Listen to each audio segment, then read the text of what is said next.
De acá en más, con María O'Donnell. un tutorial para tiempos complejos. Bueno, Javier Milei viajó en Aerolíneas Argentinas por primera vez, una de las empresas que quedó en el listado de la versión negociada de la ley ómnibus que va a empezar a tratar el Congreso. Aerolíneas entre las empresas estatales que podrían privatizarse, pero bueno, tomó un vuelo de aerolíneas y fue a Miami, la Florida, para primero una actividad vinculada a la colectividad judía ortodoxa con la que se siente muy cerca, los Lubavitch, que le van a dar un premio a él y a su hermana. Muchos de los viajes de Milei tienen mucho que ver con sus cuestiones personales y aquellas figuras a las cuales quiere acercarse, y concretamente después de esta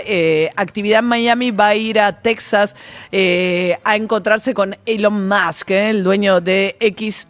Twitter, que aparentemente le va a mostrar la fábrica de autos Tesla, la fábrica de autos eléctricos, y de ahí se va a Europa a recibir los aviones F-16 que Argentina le va a estar comprando a Dinamarca. Pero mientras el presidente está de gira, antes de salir,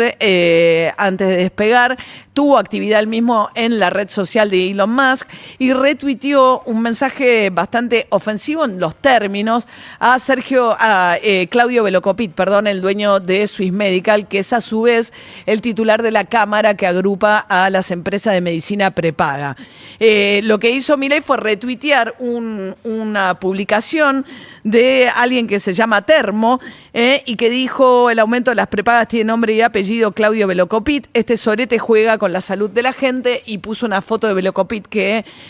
a quien insulta de esta manera ahora el presidente de la nación, haciendo suyo ese mensaje. Lo curioso es que el insulto en todo caso no arregla el problema que están teniendo los afiliados de las empresas de medicina prepaga. Hay un estudio muy interesante hoy que se publica respecto del peso que el costo de la medicina prepaga tenía antes y pasó a tener ahora con este aumento de hasta 150, 160% en apenas 4 meses. Es decir que al doble de la velocidad de la inflación estuvieron aumentando las prepagas, que ahora pueden representar hasta el 30% del ingreso de una familia. Con lo cual imagínense que eso le hace poco lugar a todo lo demás en un contexto de fuerte pérdida de poder adquisitivo. Pero yo le decía, ahora las opciones que tiene el gobierno es, por un lado, retroceder de esta visión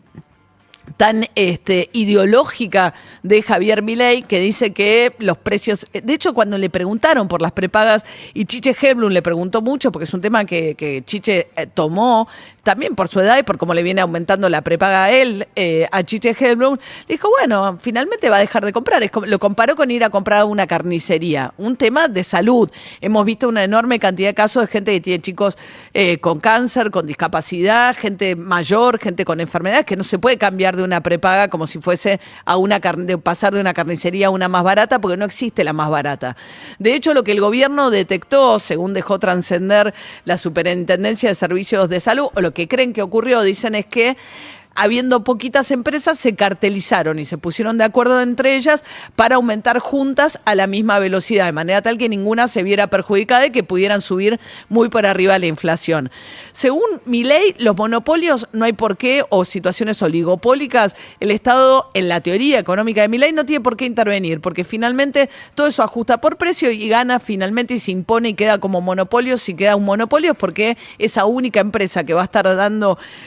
un determinado servicio o producto finalmente es la que se impone por la mejora en su servicio, o por la calidad de lo que da, o por el precio.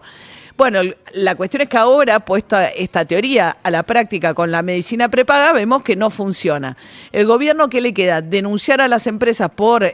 conductas abusivas, que es lo que están estudiando, o simplemente sentarse a la mesa de negociación o ver si los insultos intimidantes que le dirige Milei a Velocopit funcionan. Pero esto no quiere decir que el gobierno haya retrocedido en su idea de darle libertad total a sectores que funcionan en una economía con muy pocos jugadores. Ahora acaba de publicar la desregulación esta mañana en el boletín oficial de todo lo que tiene que ver con telecomunicaciones, telefonía celular, telecomunicaciones, internet y televisión paga. Durante el gobierno de Alberto Fernández había sacado un decreto que decía que estas compañías eran de interés público. Al ser de interés público tenían que hacer, supuestamente, lo que antes tenían que hacer también las empresas de medicina prepaga, antes de que las desregulara Milei, que es pedir permiso al gobierno para poder aumentar sus tarifas, porque tienen que ir y demostrar que le aumentaron los costos, que sea razonable, etcétera, etcétera. Esto en realidad durante el gobierno de Alberto Fernández nunca funcionó de esa manera, porque hubo una de las compañías que consiguió un amparo, que tramitó y le consiguieron un amparo en la justicia, y entonces todas las demás compañías aumentaban sin pedir permiso, sin contar con la autorización del gobierno, detrás de este amparo de la justicia. Pero lo que quiero decir es, después de haber desregulado todo el sistema de salud con las consecuencias que vimos, sigue adelante Javier Milei con la desregulación, ahora con el sector de las telecomunicaciones. En un contexto donde si uno advierte un cambio en el gobierno, vamos a ver cómo le va ahora en el Congreso, es que por lo menos se prepara para ir al Congreso en un ámbito de mayor diálogo y negociación con los sectores de la oposición, que espera que acompañen esta nueva ley que tiene varias cuestiones más reducidas y menos ambiciosas de lo que era la primera ley ómnibus que le había pedido al Congreso y que se cayó en el proceso del primer debate. Y sobre todo otra señal muy curiosa de esta versión, no de Milei, pero sí que él habilita, obviamente, del sector más negociador del gobierno, es que hoy va a ir la CGT, dos de los principales directivos de la Central de Trabajadores, a Casa Rosada. Tienen una reunión con el ministro del Interior, Guillermo Francos, y así como a los gobernadores le puso el capítulo fiscal en la discusión de la ley bases, ¿por qué? Pues las provincias, desde que sacaron ganancias en el gobierno de Alberto Fernández, que dicho sea de paso acaba de ser inhibido en todos sus bienes por la causa de los seguros, por la aparición de intermediadores en los seguros cercanos a su entorno. Bueno, la cuestión es que Alberto Fernández, así como en ese gobierno se sacó ganancias, los gobernadores, además en un contexto de caída brutal de la recaudación de otros impuestos que sí se coparticipan, bueno, se quedaron desfinanciados. Bueno, nueva ley tiene el capítulo financiero, según el cual los trabajadores, ahora les vamos a dar el detalle con David, pasarían a pagar ganancias si son solteros en salarios de a partir de 1.800.000 pesos. Pero ese es un guiño a los gobernadores para tratar de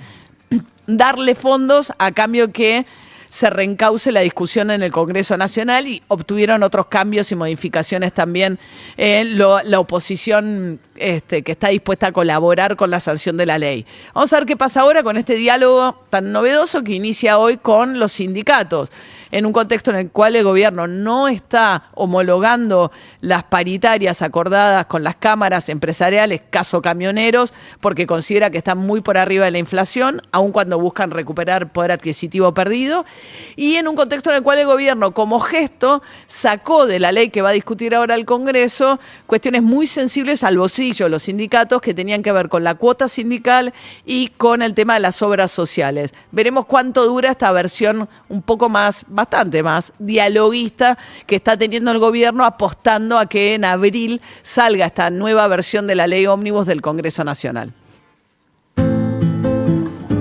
De acá a las 9.